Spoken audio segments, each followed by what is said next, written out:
తన దగ్గర 5 లక్షల రూపాయల డబ్బులు వసూలు చేశారంటూ ఒక వ్యక్తి విజిలెన్స్ అధికారులను కలిశాడు. ఆ తర్వాత రోజుకొకరుగా వచ్చి తమ దగ్గర కూడా ఆ వ్యక్తి డబ్బులు తీసుకున్నారని ఆధారాలతో సహా ఫిర్యాదులు చేయడం ప్రారంభించారు. ఫిర్యాదులన్నీ కలుపుకుంటే అనుకున్న దానికన్నా ఎక్కువ అవినీతి కనబడడంతో వెంటనే విజిలెన్స్ విచారణకు ఆదేశిస్తూ ప్రభుత్వం ఉత్తర్వులు జారీ చేసింది. ఇంతకీ ఎవరా వ్యక్తి అనుకుంటున్నారా? ఉదయం నిద్ర లేచిన దగ్గర నుంచి ఎంతో అగ్రెసివ్ గా మాట్లాడే మాజీ మంత్రి అంబటి రాంబాబు.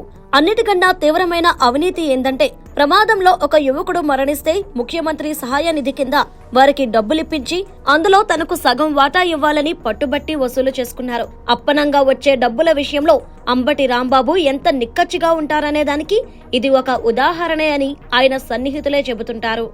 సొంత నియోజకవర్గం సత్తెనపల్లిలో 10 లక్షలకు స్థలం కొని ప్రభుత్వానికి 30 లక్షలకు అమ్మడంపై సొంత పార్టీ నాయకుడే కోర్టుకు వెళ్లగా అది ముందుకు వెళ్లకుండా అంబటి చూసుకున్నారు.